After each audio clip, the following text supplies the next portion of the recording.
بسم الله الحمد لله والصلاة والسلام على رسول الله وعلى آله وصحبه وسلم تسليما. Chapter number 39 says باب حق الجار والوصية به. Rights of neighbors, the rights of one's neighbors, والوصية به, and the tremendous amount of advice, instruction and counsel in the Quran and the Sunnah regarding the neighbors and maintaining those rights, upholding those rights, and delivering those rights. So he says Haqqul Jar, that the neighbor in Al-Islam has a right, whether the neighbor is a Muslim or not, whether the neighbor is someone that you like or you're friendly with or not, whether the neighbor is a good neighbor to you or not, whether the neighbor is someone righteous, pious, practicing, your race, whatever the case may be, as long as the person is your neighbor, then they have a right upon you. And if there's a Muslim neighbor who's practicing, who's knowledgeable, who's your friend, who's your family member, etc., then there are even more rights. And the rights are now doubled and quadrupled and tripled. The rights now pile up and stack up. So he says, Haqqul Jar, the rights of the neighbor. And some of those rights are specifically mentioned in the Quran and the Sunnah, and other rights are not. And that depends on the time, the place, and the culture. You may live in a place in which to bring your neighbor food every day and breakfast in the morning every morning may be looked at something as strange or bad or suspicious. Why is this person so nice to me? Over excessively nice. And you may be in a place and a time in which you give your neighbor one meal out a day. Or you may live in a time and a place in which not to give your neighbor every meal is rude. So it depends on the custom of the people, the time and the location of the people, as long as it doesn't go against the teachings of the Quran and the Sunnah. So the specific do's and don'ts in the Quran and Sunnah, there's no question about that. The do's and don'ts that are not mentioned in the Quran and the Sunnah goes back to the culture and the atmosphere and the time of the people. So he says, Haqqul Jar, something that many of us neglect and abuse. Many of us forget to be kind to our neighbors, and many of us are rude to our neighbors. We annoy them, we harm them, we do evil things to them. And that thing could be done verbally, talking bad about your neighbor, backbiting your neighbor, spreading your neighbor's secrets. It could be physical annoyance, such as dirt, trash, garbage, such as not being considerate of your neighbor's living space, the neighbor's driveway, the neighbor's door, shoes in front of the neighbor's house, things like this. Or it could be something which is internal, having hasad against your neighbor, bearing malice against your neighbor, having ill thoughts and negative suspicions about your neighbor. And the list goes on. All of those things are problematic. He says, قال الله تعالى وَاعْبُدُوا اللَّهَ وَلَا تُشْرِكُوا بِهِ شَيْئًا وَبِالْوَالِدَيْنِ إِحْسَانًا وَبِذِي الْقُرْبَى وَالْيَتَامَى وَالْمَسَاكِينِ وَالْجَارِ ذِي الْقُرْبَى وَالْجَارِ الْجُنُبِ وَالصَّاحِبِ بِالْجَنْبِ وَابْنِ السَّبِيلِ وَمَا مَلَكَتْ أَيْمَانُكُمْ. The first ayah that Nawawi rahimahullah quotes to prove this is the famous ayah from chapter 4, Surah An-Nisa, the 36th verse, which is called Ayatul Huquq al-Ashara. They call it the verse of the 10 rights. The verse of the 10 huquq. 10 huquq. And these 10 huquq, Allah Azza wa Jal, He says, وَاعْبُدُوا اللَّهَ وَلَا تُشْرِكُوا بِهِ شَيْئًا. Count with me. It says, worship Allah and associate no partners with Him. I.e., give Allah His rights. And never commit dhulm, oppression with regards to Allah's rights. So that's the first right. That's number one. Allah Azza wa Jal, He then says, وَبِالْوَالِدَيْنِ إِحْسَانًا, and be kind and benevolent to your parents. That's number two. وَبِذِي الْقُرْبَى, and those close of kin. 3. وَالْيَتَامَى, orphans. 4. وَالْمَسَاكِينَ, the poor. 5.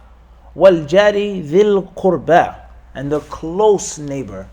6. وَالْجَارِ الْجُنُبِ, and the far neighbor. Number 7. وَالصَّاحِبِ بِالْجَنْبِ, and your close companion. Number 8.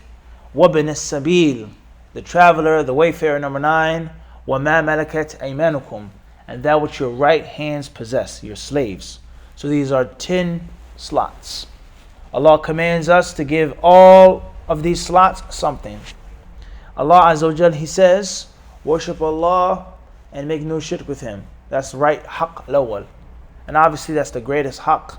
And this verse, as Muhammad ibn Abdul Wahhab rahimahullah has mentioned, proves وَأَعْظَمُ مَا أَمَرَ اللَّهُ بِهِ التَّوْحِيدِ.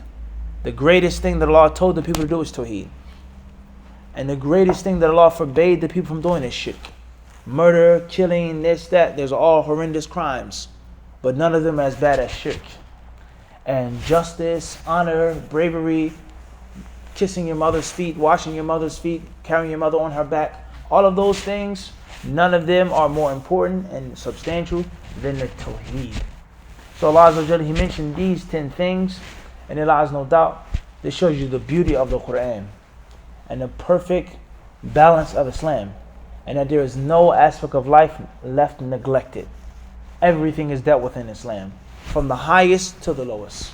Allah Azza wa Jal, who is the king and He is the owner and you're His slave, and if Allah subhanahu wa ta'ala places another human being beneath your grasp and your clutch and makes them your slave, no one is neglected and everyone has their haqq, and the haqqs are never to be confused. So Allah Azza wa Jal, in this verse, He mentions 2 types of neighbors.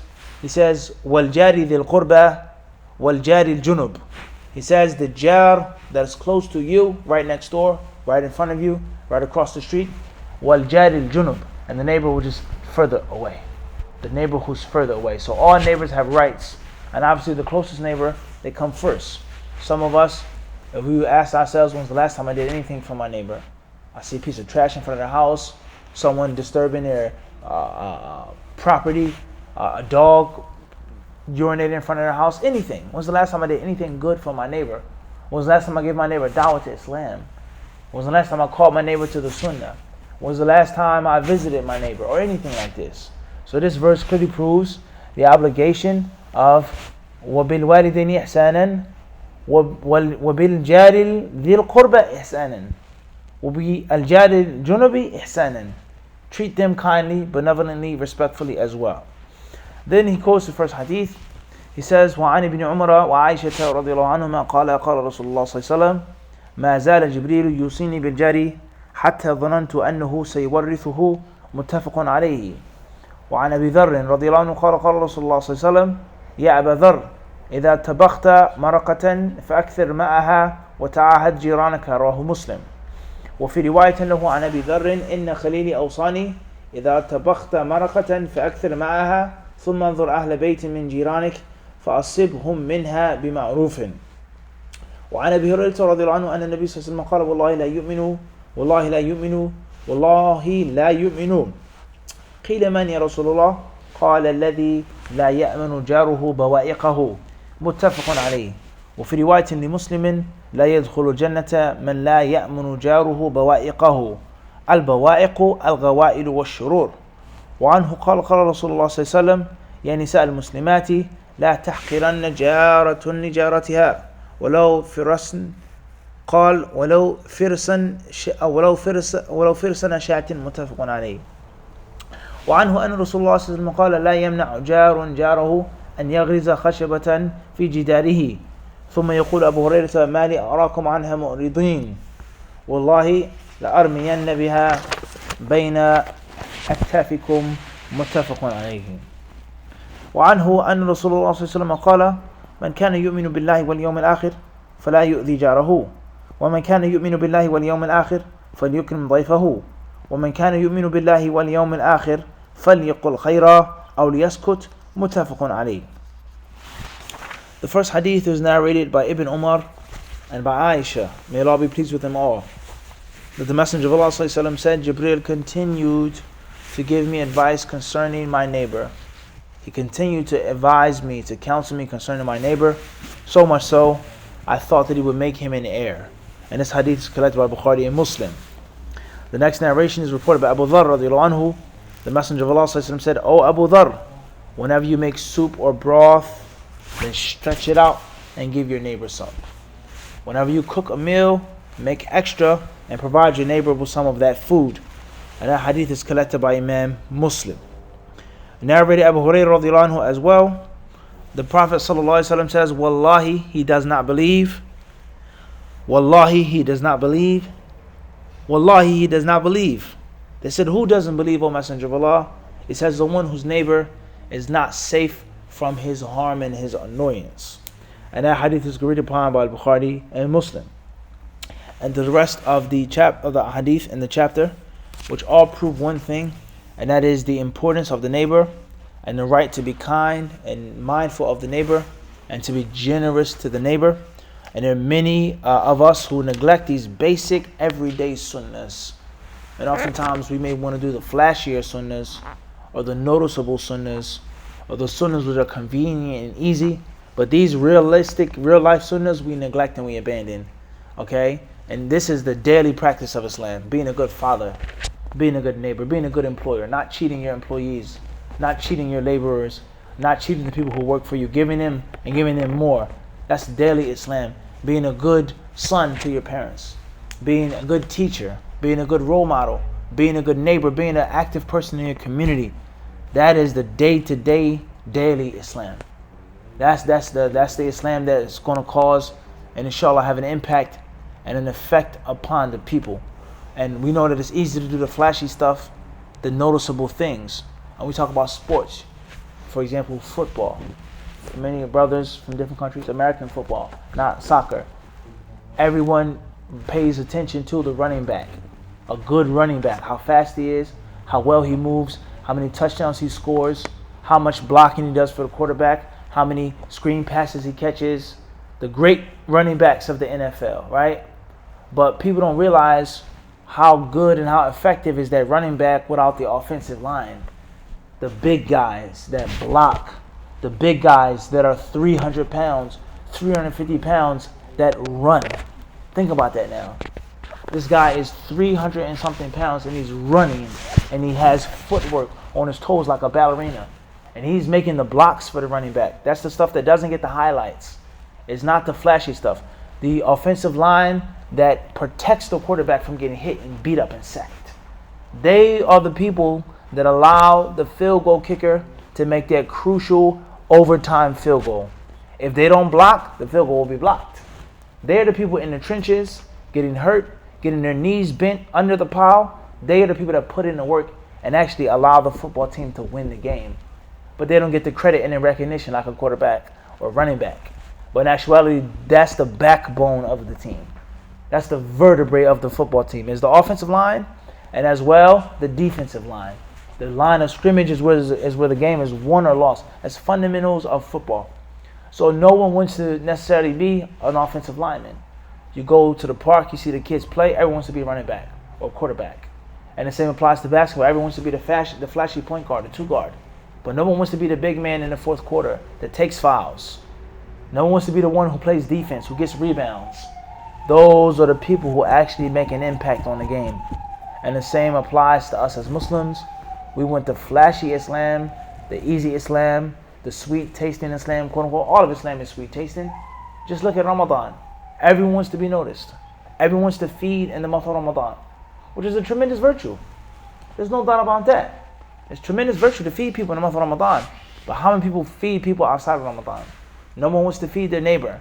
No one wants to feed poor orphans. No one wants to feed the kuffar that are on the streets begging. No one wants to give them anything because that's not flashy.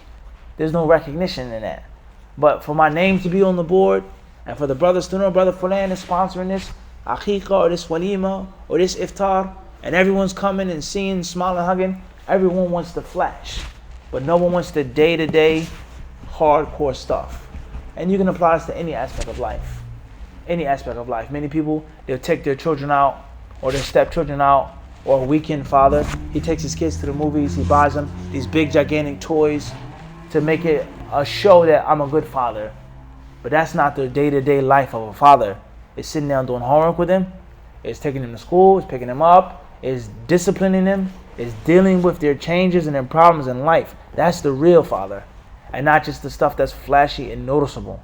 So Islam is always a practical religion. It's never just some type of mystical or romantic fantasizing of some type of religion of fantasy. It's a deen of practicality, and from the most important aspects of practicality is being a good neighbor. Being a good neighbor. Allah subhanahu wa ta'ala surely knows best. Sallallahu alaihi wa sallam wa barak ala abdihi wa rasulih nabiyina Muhammad.